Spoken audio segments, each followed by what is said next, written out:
こんにちは。今日のスピーキングを始めます。The changing style of the Plains Indians. When the first Europeans arrived in the Great Plains of North America, they found aboriginal cultures that were agriculturally oriented. The daily routine of the Indians centered on the subsistence cultivation of corn, beans, and squash. About once a year, the tribes went on a major bison hunt to supplement their vegetable diet and to obtain hide, sinew, bone, and other raw materials. Hunting did not occupy much of their time. The Indians obtained first horses after the Spaniards settled New Mexico in 1598. By 1800, the use of the horse had spread throughout the tribes of the Great Plains. The mobility offered by the horse resulted in the convergence of diverse Aboriginal groups onto the plains to take advantage of the materials wealth afforded by hunting the great bison herds.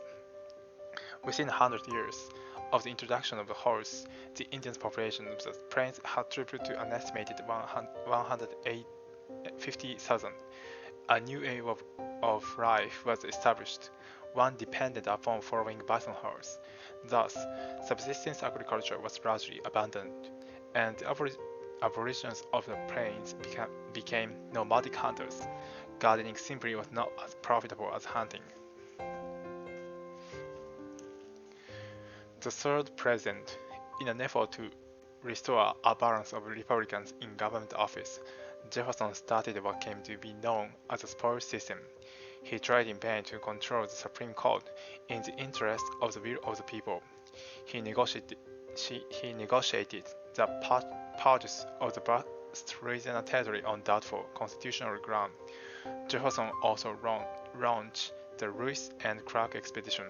He was responsible for the fighting of our first war as a nation on the shores of Tripoli against the Barbary pirates.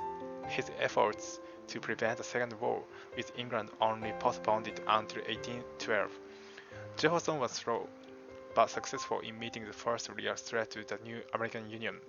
Aaron Burr was accused of making a treasonable effort to set up an independent government in the Southwest. This was halted when it had scarcely begun. However, in the trial that followed the suppression of this Burr conspiracy, Jefferson's personal animosity toward Burr and toward Chief Justice John Marshall did him little credit. His embargo act was a daring and original, but eventually unsuccessful, means of keeping the peace.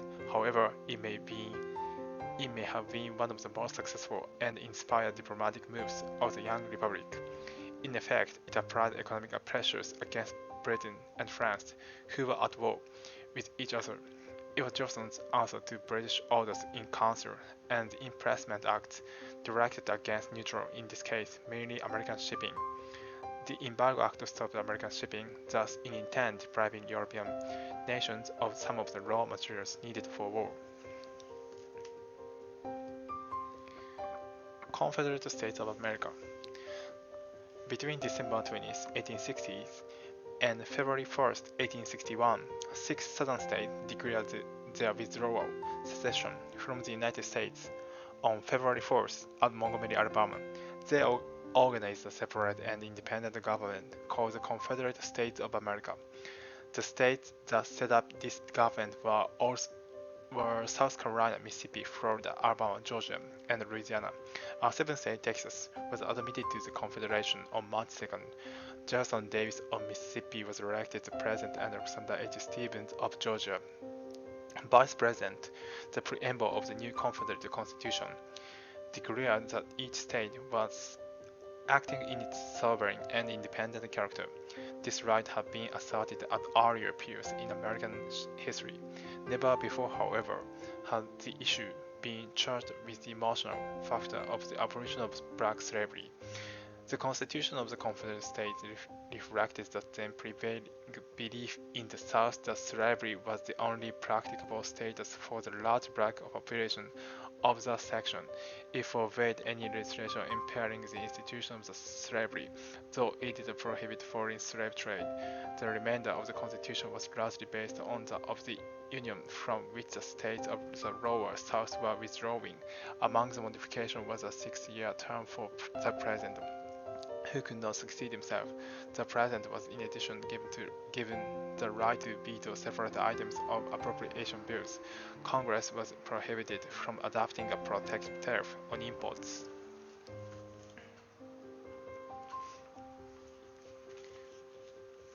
The Civil War era. By the end of the 1850s, the North feared complete control of the nation by slaveholding interests, and the white South believed that the North was determined to destroy its way of life. White Southerners had been embittered by Northern defiance of the 1850 Federal Fugitive Slave Act and had been alarmed in 1859 by the raid at Harper's Ferry, West Virginia, led by the white abolitionist John Brown. After Abraham Lincoln was elected president in 1860s on the anti-slavery platform of the new Republican Party, the Southern states seceded from the Union and formed the Confederacy.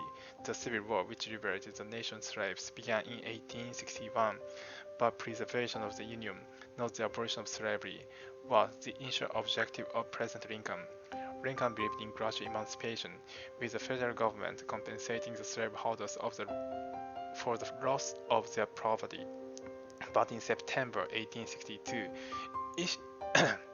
he issued the Emancipation Proclamation, declaring that all slaves residing in states in rebellion against the United States as of January 1st, 1863, were to be free. Thus, the Civil War became in effect a war to end slavery. Black leaders, such as the author William Browns, the physician Martin R. Delaney, and Douglas vigorously recruited blacks into the Union Armed Forces. Douglas declared in the North Star, who would be free themselves must strike the blow. By the end of the Civil War, more than 186,000 black men were in the Union Army. They performed heroically, despite discrimination in pay, rations, equipment, and assignments, and the unrelenting hostility of the Confederate troops. The Great Depression. On October 24, 1929, the complete collapse of the stock market began. About 13 million shares of stock were sold. Tuesday, October 29. Notable since the Black Tuesday extended the damage. More than 16 million shares were sold. The value of most shares fell sharply, leaving financial ruin and panic in its wake. There have been financial panics before, and there have been some since, but never did a collapse in the market have such a devastating and long-term effect. Like a snowball rolling downhill, it gathered momentum and swept away the whole economy before it. Businesses closed, putting millions out of work. Banks failed by the hundreds. Wages for those still fortunate enough to have work fell precipitously. The value of money decreased as the demand for goods declined. Most of the agricultural segment of the economy have been in serious trouble for years. With the arrival of the Depression, it was nearly eliminated altogether, and the drought that created the 1930s Great Plain Dust Bowl compounded the damage.